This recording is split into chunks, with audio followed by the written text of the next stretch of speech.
मौत से डर रही हूँ, लेकिन तुम मेरे भगवान हो।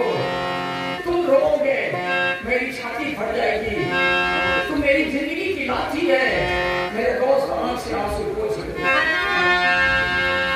पत्नी की तकलीफ को देख करके वह इंसान दौड़ता हुआ एक पंडित, एक ब्राह्मण, एक ज्योतिषाचार्य के दरवाजे पर गया और दरवाजे पर जाकर के सर नमन किया, शिष्टाचार का पालन किया। पंडित जी कहा आओ बैठा। कहा बोल, बड़े उदास देख रहा हूँ तुमको। कहा कि पंडित जी, हे बाबा ज्योतिषाचार्य, मेरी पत्नी संतान पैदा करने की परिस्थिति से जूझ रही है। मैं आपसे निवेदन करने आया हूँ, क्या मुहूर्त अच्छा है, क्या शुभ समय है, मेरी पत्नी के गर्भ से पुत्र पुनः पैदा लेगा। ज्योतिषाचार्य जो ब्राह्मण कहा कि बैठ बैठ बैठ बैठ। निकाला पंचांग, समय देखा, गणित बनाया, कहा कि तुम चले जाओ घर। कहा बाबा कुछ सुनाइए। कहा क्या सुनाऊं, तुम्हारा तो भाग्य है। 2 घंटा 55 मिनट का मुहूर्त अच्छा नहीं है। 2 घंटा 55 मिनट के अंदर तुम्हारी पत्नी पुत्र पैदा करेगी। पुत्र लेकर के क्या करोगे? शरीर में, मनुष्य का शरीर में हैवान जन्म लेगा।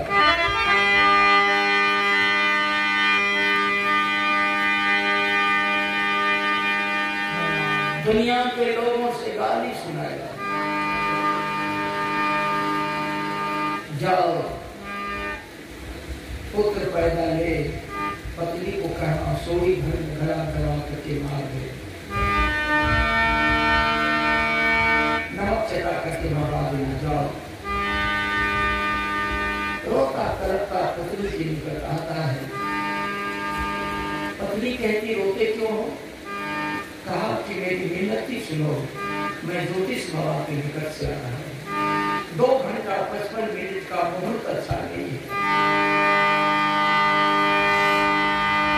रात में बोला था कि उठाओ कलम, अपने हाथ की उंगली में कलम उठाओ और अपने बाल बच्चों की तकदीर लिखो, तो कुछ लोगों को चोट लगी होगी। कुछ लोग सोचे होंगे कि मालिक ज्यादा दलील दे रहा है, झूठ बोल रहा है। इसलिए रात की क्षति की पूर्ति में करना चाह रहा हूँ। ख्याल करना, हाथ जोड़ता हूँ, जन्म लेते लेते बच्चे को मार देना। पत्नी कही कि मैं कभी न सोची थी कि मेरा पति इतना नम्र है। मैं कभी न सोची थी कि मेरा पति इतना कायर है। जिस बेटे को मैं 9 महीने तक गर्भ में रखी, इतनी तकलीफ बर्दाश्त की, और बेटा को जन्म लेने के बाद में गला घूम कर मार दूंगी। सुनो दोस्त, पत्नी के पति से, दोस्त सुनो, तो मुझे सेहनी जान और सेहनी जीवन में 1-2 बार ही बच्चा देती है। मैं कुत्ती नहीं हूं।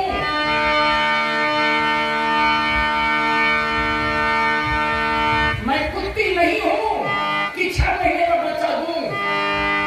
मैं सेहनी हूं। सेहनी जीवन में 1-2 बार बच्चा पैदा करती है। हम अपने कोख से सिंह जैसा बेटा पैदा करूंगी। मेरा बेटा दुनिया में नाम करेगा। मैं कभी न सोची थी कि मेरा पति इतना कायर निकलेगा। आग लगा दूंगी उस ब्राह्मण के पंचांग में, जला दूंगी उसके पंचांग को। मैं अपने हाथ के कलम में, उंगली में कलम उठाकर अपने बेटे की तकदीर लिख दूंगी। कौन होता है हम ज्यादा हमारे बच्चे का संस्कार लिखने वाला?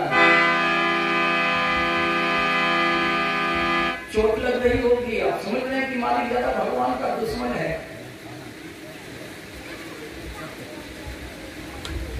भगवान का दुश्मन नहीं हूं मैं।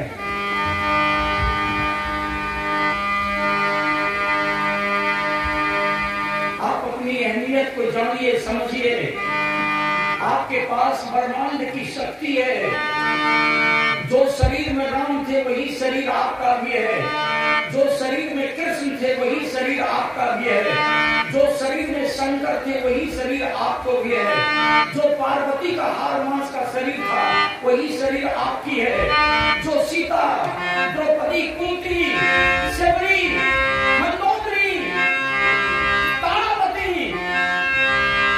सभी तमाम लोगों का, महिलाओं का जो शरीर था, जितना पांच पुर्जा उन लोगों के शरीर में था उतना पांच पुर्जा आपके भी शरीर में माता बने है। फिर भटक गई है, हाथ जोड़कर हूं, दुख नहीं मानना। पति से बोली कि जल्दी करो, अंदर एक चौकी ला दो। चौकी अंदर किया, खून पानी से लथपथ सड़िया है। उस साड़ी को दोनों पांव के बीच से पीछे ले गई, कमर में कस करके बांध ली। बंद कीजिए, क्या कई घंटा बाबा करे।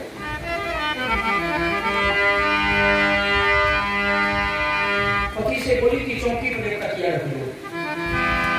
तकिया रख दिया। बोली कि एक बड़ा जैसा रास्ता लाओ।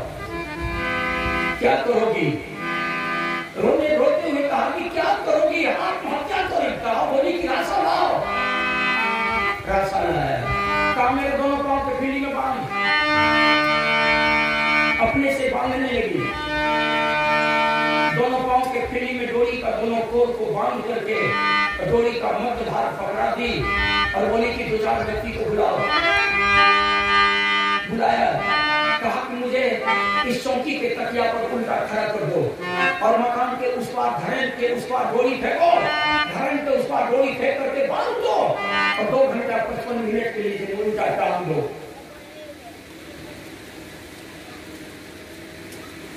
हमने प्रजनन की बात किया था तो सुन गए।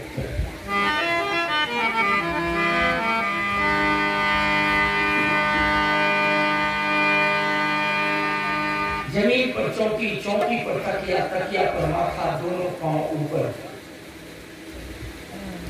पति रो रहा है। समाज के लोग के आंख में आंसू है। क्या कर रहा है? क्या कर रही है? हाथ में घड़ी नहीं थी। 2 घंटा 55 मिनट पूरा होते होते जोर से चिल्लाई और बोली कि मेरे पति देव मुझे उतार। 2 घंटा 55 मिनट पूरा हो गया होगा, मुझे उतार दो। उतारो, जान जा रही है, उतारो। बेचारा आदमी मिलकर के उतारा, जमीन पर लिटा दिया। कहा कौन सी ठंडी से डोरी खोलो। डोरी खोला, कहा तुम लोग बाहर जाओ। बाहर चले गए सभी लोग। शरीर सरिया को जो बांधी थी उसको खोल करके ढीला किया और जमीन पर लेट करके जोर लगाई, ताकत लगाई। 2 घंटा 57 मिनट में अपने कोख से बेटा पैदा किया। धूमधाम से उस बच्चे की छठी मनाई गई। छठी के रात के बिहान होकर उस बच्चे का नाम भगवान रखा। बच्चे का नाम भगवान रखा। धर्म पोषण किया जाने लगा। 5 साल का बच्चा भगवान जब हुआ, सावन का महीना, माँ चली आई नैहर, बेटा को भगवान को लेकर के चली आई नैहर। भगवान ननिहाल में है। नाना हरि किशन सिंह मजदूर के तरफ निकट खेत जाने वाले हैं। खेत में मजदूर धान रोप रहा है। महिलाएं लोग धान की बिचली खा रही है, गीत गा रही है। कदवा किया हुआ खेत में जो मजदूर धान रोप रहा है, भगवान नाना हरि किशन सिंह का हाथ पकड़ करके खेत के मेड़ पर पहुंचता है। भगवान 5 साल का बच्चा भगवान पूछता है नाना से कि नाना ये लोग क्या कर रहे हैं? आरे बोले जो आपको लेने द्वारा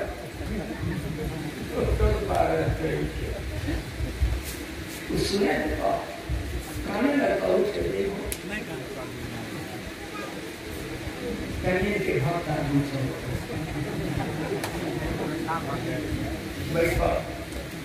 बढ़िया बात कोई नहीं। एक हम बात कर रहे हैं नाना हो नाना क्या है बेटा? कहा वो लोग क्या कर रही है? कहा बेटा धान की बिजली खा रहा है। ये लोग कहा धान रोक रहा है, खेत करवाती आ रहा है, धान रोक रहा है। नाना का हाथ का उंगली भगवान छोड़ दिया और एक मुट्ठी धान का बिजली लिया, करवा किया वो खेत में प्रवेश किया, धान रोकने लगा। नाना हरि किशन सिंह पूछा कि बेटा भगवान कहा, बोलो नाना। कहा बेटा क्या कर रहे हो तुम? खड़ा होकर के छाती चौड़ी करके गर्दन ऊंची करके कहा कि नाना मैं धान बंदूक लगा रहा हूं, ख्याल करना नाना मैं बंदूक लगा रहा हूं। हरि किशन सिंह के पांव में जूता है। नाती के बात को सुन करके वो जूता नहीं खोल सका, कीचड़ में हेल गया और हेल करके जा करके नाती को गोद में उठा लिया। चुम्मा चाटी देते हुए खेत का बाहर आया। कहा मेरा बेटा भगवान तू कमाल कर दिया रे, तू कमाल कर दिया रे। तुम रोक रहा था धान और जब मैं पूछा तो कहा कि बंदूक लगा रहा हूं। या मालिक मेरा नाती दुनिया में नाम करेगा, भगवान का भरण पोषण किया जा रहा है। ब्रिटिश सरकार हिंदुस्तान के जवान को चुन चुन करके मार रहा था, सजा दे रही थी, मार रही थी ब्रिटिश सरकार। जालियांवाला की घटना की चर्चा आप लोगों ने सुनी होगी। जालियांवाला में इतने लोग मारे गए, भगवान दौड़ता हुआ चला गया जालियांवाला और वहां जाकर के लोगों की लाश को देखा। सिंहनी पेट का पैदा हुआ वो सिंह जैसा बच्चा भगवान भारत माता के पांव की बेड़ी और हाथ की हथकड़ी निकाल कर भारत माता को आजाद करने के लिए लड़ाई के मैदान में कूद गया, लड़ाई जारी कर दिया।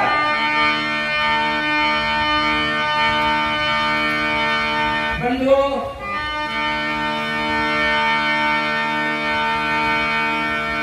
जिस भगवान ने ब्रिटिश सरकार के जमाने में दिल्ली का पार्लियामेंट में जाकर के बम फेंका था, जिस भगवान को लाहौर के जेल में मध्यरात्रि में फांसी दे दी गई, वही भगवान को आज आप लोग भगत सिंह के नाम से जानते हैं।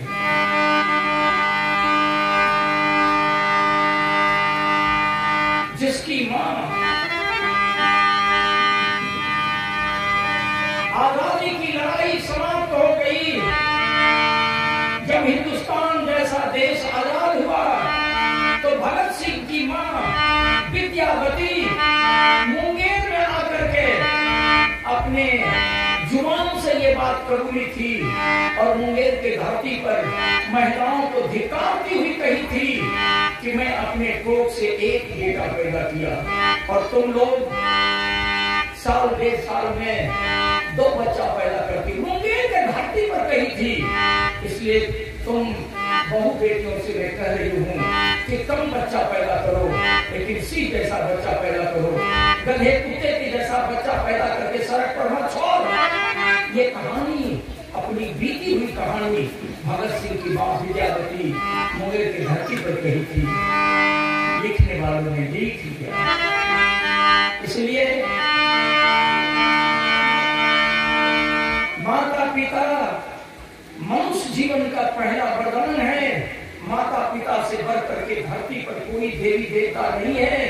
अगर माँ और बाप दोनों मिलकर के अपने बच्चे का संस्कार लिखने का प्रयास करे तो लिख लेगी। विद्यावती लिख दिया अपने बेटे की तकलीफ। विद्यावती का स्तन का दूध साकार हो गया। जब तक की धरती रहेगी, हिंदुस्तान का इतिहास रहेगा, तब तक भगत सिंह की पूजा होती रहेगी। शायद आप लोगों को पता होगा, अगर सुभाष चंद्र बोस न होते, भगत सिंह की क्रांति न होती, तो कितने गांधी जन्म लेकर के चले जाते, देश को आजाद नहीं कर पाता।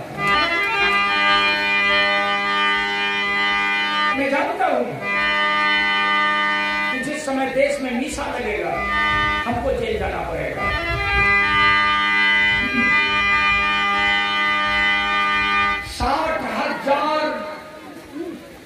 लड़ने वाली फौज की टोली थी, लड़ने वाला जवान सुभाष चंद्र बोस के साथ 60,000 लड़ने वाली सेना थी, जिसमें 26,000 सुभाष चंद्र बोस की सेना मारी गई। इतिहास पढ़ना। अगर सुभाष चंद्र बोस न होते तो ये भारत आजाद नहीं होता। मंकी चंद्र चटर्जी की कहानी सुने बंधुओं, भगत सिंह, पंडित जी, चंद्रशेखर आजाद, इन तमाम लोगों ने देश को अंग्रेज का बंधन से छुड़ाया, आजाद किया।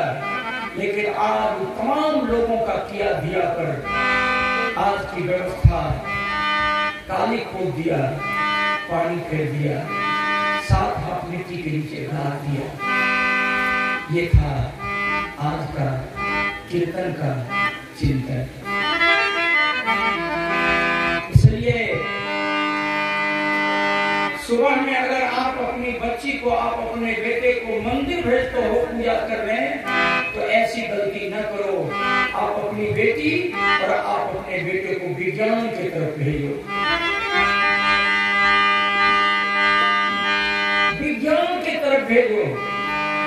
भक्ति के मार्ग में जाना चाहते हैं आप, अगर वाराणसी के धरती पर पंडितों के समक्ष, उतने विद्वानों के बीच में जूता बनाने वाला, महान आत्मा वाले लोग, जात का चमार के घर में जन्म लेने वाले लोग जन्म न लेता, भक्ति का मार्गदर्शन वाराणसी के ब्राह्मणों को देकर सबको मातम छा दिया। बंधुओं, कठौत में गंगा को बुला दिया। अगर रविदास न होते तो ब्राह्मणों की हैकड़ी को बंद कौन करता? महासंत कबीर न होते तो आत्मिक पूजा करने की बात कौन कहता? बाबा भीमराव डॉक्टर अंबेडकर न होते, आज मालिक यादव को कीर्तन गाने का कोई अधिकार नहीं, प्रवचन करने का अधिकार न मिलता। आज सवर्ण जाति के लोग बाबा भीमराव डॉक्टर अंबेडकर को खुले चौराहे पर गाली देता है।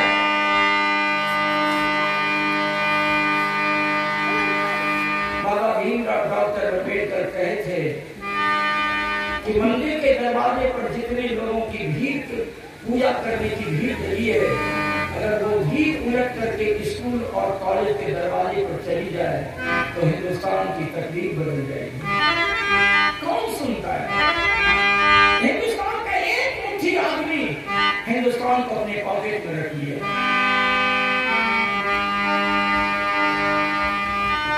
संभल संभल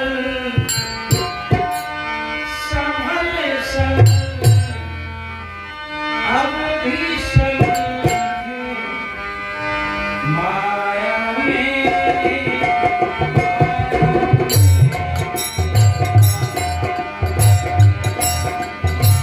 माया में, माया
उस बच्चों के मंडली से एक लड़का ढेला पर ढेला चौंक कर कुंज बना दिया और ढेला के कुंज पर हाथ में लाठी लेकर के बैठ गया और सारे साथी लोगों को नीचे में बैठा दिया और ढेला के कुंज पर बैठकर लाठी दिखाकर अपने साथी को संबोधन कर रहा था।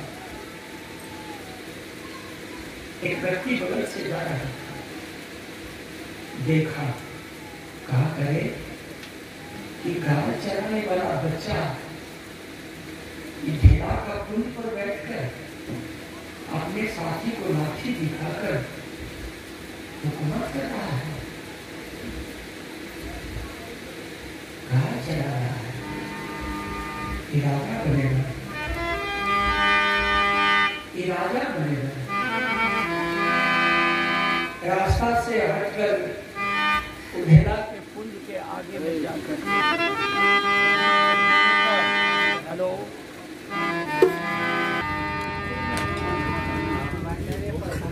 कि बाबू तुम कौन हो? आप देख नहीं रहे हो कि मैं कौन हूँ? कहा कि बेटे गाय चरा रहे हो? कहा कि गाय चराता हूँ। किसकी गाय है? कहा गाय मालिक की है।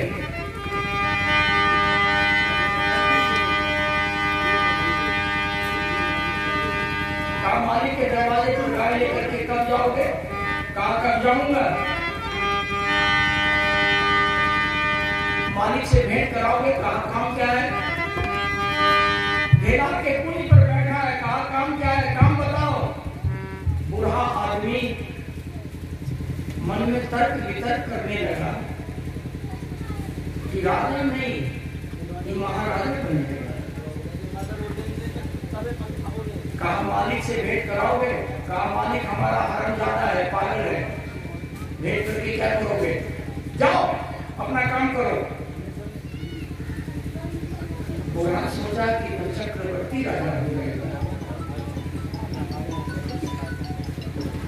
बैठ गए। लड़के बच्चों ने मिलकर गाय लेकर के चला, आगे आगे गाय लेकर के चला, पीछे से आदमी चला, मालिक के दरवाजे पर गया, गाय गौशाला में डाल दिया। वह आदमी मालिक के निकट जाकर के कहा कि ये लड़का आपका है? कहा कि लड़का मेरा नहीं है, इसको खरीदा हूँ, इसके पिताजी हमसे कर्जा लिया था, हरामजादा लड़का है। वहीं से वो कहा हरामजादा हम हैं, आप क्या है? मालिक को कहा हरामजादा हम हैं, आप क्या है? क्या? उसी बीच में वो बूढ़ा कहा उस मालिक से, क्या आपसे मैं एक आग्रह करूं? कहा कि बोलो। कहा जितना आप इस बच्चे को खरीदे हो उतना पैसा मैं देता हूँ, आप इस बच्चे को दे दो। कहा बिना पैसा का ले जाओ, ले जाओ, रे जाओ, कहा जाएगा ना की चलो चलती है। उस बच्चे को लेकर के चले गए। जिसकी माँ जिसके पिताजी गरीबी के चलते उसे बेच दिया, उस बच्चे का संस्कार का परख करने वाला परख कर लिया, बच्चे को ले गया, पढ़ाना शुरू किया। पढ़ाने वाला व्यक्ति, मांगने वाला व्यक्ति कितना चतुर थे। उसकी नीति की किताब आज एमए के कोर्स में चलती है। वो बूढ़ा मालिक से उस बच्चे को मांगने वाला आचार्य चाणक्य, और आचार्य चाणक्य उस बच्चे को लेकर करके पढ़ा लिखा, शैलुकस से उसको बदला लेना था। अंत में उसको पढ़ा लिखा करके इतना ऊपर उठा दिया और अंत में पीठ ठोक दिया। शैलुकस पर उस लड़के से चढ़ाई करवा दिया। आगे चलकर वही लड़का चंद्रगुप्त मौर्य बना। वही लड़का आगे चल करके चंद्रगुप्त मौर्य बना, साम्राज्यवादी व्यवस्थापक बन गया। पूछिए, आप भी परखिए, आप भी अपने बच्चे, अपना गांव, अपना समाज को, अपना राज्य को, अपना देश को ऊपर ले जाने के लिए सोचिए कि समाज बचने नहीं जा रहा है, देश भी नहीं बचेगा, देश भी नहीं बचेगा। एक ईस्ट इंडिया कंपनी आई थी बिजनेस करने, भारत में देश को गुलाम बना लिया। आज वैसे वैसे कई कंपनी भारत को लूट करके जा रहा है और लूट लिया। इसलिए संभल संभल अब भी संभल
राजा कुशल है, पर्दा भी कुशल है।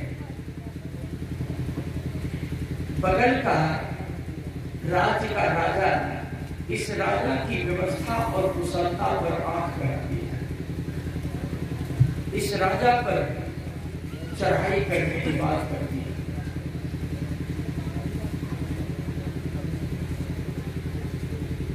खबर आ गई कि अमुक तारीख को हम चढ़ाई करेंगे तुम्हारे राज पर।